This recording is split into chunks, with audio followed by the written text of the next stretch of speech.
Bonjour les amis, j'espère que vous allez bien aujourd'hui parce que même si j'ai le grand sourire, je vais vous parler de quelque chose qui peut arriver et des choses très fâcheuses. Vous arrive-t-il de vous énerver contre Dieu?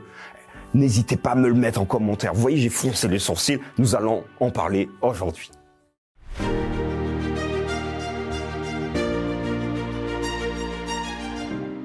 La pensée du jour se trouve aujourd'hui dans Jonas, chapitre 4, versets 3 à 4. Maintenant, Éternel, prends-moi donc la vie, car la mort m'est préférable à la vie. L'Éternel répondit, fais-tu bien de t'irriter? Voilà, une histoire et un texte un peu curieux. Il s'agit de l'histoire de Jonas. Alors, je vous posais la question tout à l'heure de savoir s'il vous arrivait de vous irriter, de vous énerver contre Dieu. Alors, vous voyez que dans la Bible, les hommes sont plutôt libres d'exprimer ce qu'ils ressentent, donc leurs émotions à Dieu. Quand ils sont heureux, ils écrivent des psaumes et ils disent « Loué soit Dieu, tu es magnifique, tu as fait de grandes choses ». Mais quand ils ne sont pas d'accord avec ce que Dieu fait, ils l'expriment ouvertement.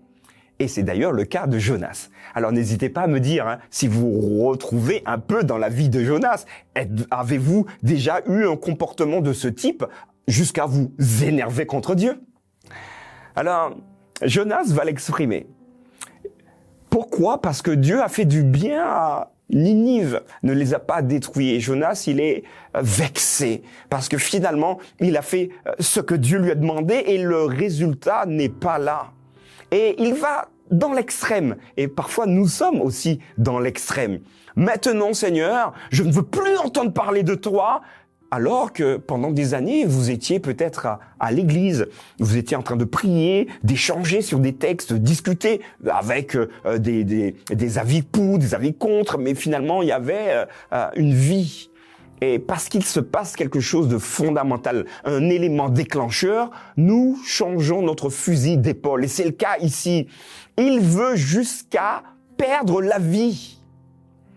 J'irai plus loin. Il veut même perdre sa vie spirituelle, sa vie éternelle. Et il demande à Dieu, écoute, parce que tu n'as pas fait ce que tu as promis de faire et que moi, finalement, j'ai mis quand même mon énergie à aller parler à ces gens-là, maintenant, je ne veux plus vivre, Seigneur. Ôte-moi la vie. Moi, je trouve qu'il exagère. Il va loin quand même, Jonas. N'hésitez pas à me dire ce que vous en pensez de sa réaction. Alors, face à cette détermination de Jonas, moi j'aime bien la manière dont c'est écrit, le narrateur, il est fin. Verset 4, l'Éternel répondit à Jonas, vous voyez, vous pouvez imaginer qu'il est dans une furie énorme parce qu'il a donné du temps à l'église, il a donné de l'argent à l'église, il comprend pas pourquoi le pasteur n'est pas venu le visiter, il est énervé, Jonas. Et là, j'ai envie d'imaginer que Dieu vient et Dieu regarde Jonas face à face. Et il lui dit, écoute mon ami, fais-tu bien de t'irriter? Est-ce que tu as raison quelque part de t'énerver, de t'emporter, de t'énerver contre moi jusqu'à me demander finalement de t'ôter la vie? Alors, j'ai fait exprès de couper l'histoire ici, mais vous comprenez que ça nous plonge dans une réflexion. Et j'aimerais simplement vous encourager. C'est vrai que très souvent, de nombreuses personnes se sont dans le passé engagées avec le Christ, et parce qu'il y a un événement dans leur vie compliqué, difficile à vivre, ces personnes décident de couper avec Dieu, de couper avec la communauté, donc avec l'Église. Et ils finalement décident de faire leur vie, de faire différemment, tout un peu loin du Christ. Mais j'aimerais vous interpeller. Si vous avez en tête des personnes qui ont fait ce choix, moi je vous invite à ne pas leur jeter vraiment la pierre. Parce que parfois, ce sont nos comportements également qui poussent les autres à partir. Mais nous voudrions, vous et moi, demander à Dieu pardon pour notre comportement. Mais le cas échéant, de pouvoir modifier également ce comportement pour inviter ceux qui sont frustrés, ceux qui sont énervés contre Dieu. Et parfois, ils ne le sont pas contre Dieu, mais ils le sont également contre certaines personnes dans les communautés. Mais soyons là pour les encourager. Et je crois que le Seigneur également leur dira, Sincèrement, est-ce que tu fais bien? Finalement, est-ce que c'est bien que tu t'irrites, que tu t'énerves contre un tel et un tel? Alors, je vais répéter quelque chose que j'ai dit il y a plusieurs mois de cela.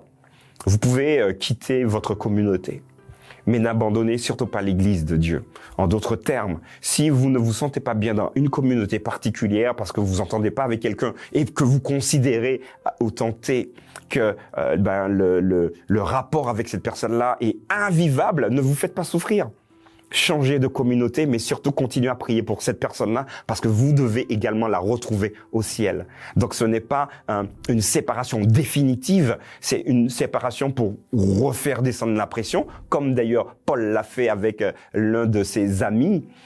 Vous connaissez ce texte quasiment par cœur, mais retenez que l'énervement contre Dieu n'est jamais productif parce que lui, il nous tendra toujours la main. Êtes-vous prêt à tendre la main à ceux qui ont pris cette décision de pouvoir s'éloigner de Dieu parce qu'ils se sont énervés contre Dieu? J'espère que oui, mais j'espère qu'en plus de l'avoir entendu, vous serez comme moi dans l'action.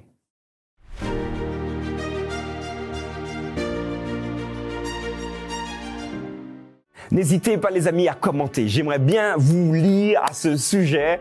Moi je vous donne rendez-vous demain, n'hésitez vraiment pas à partager ces pensées du jour. Demain nous allons aborder une douloureuse prière. Y a-t-il des prières douloureuses? Nous en parlons demain.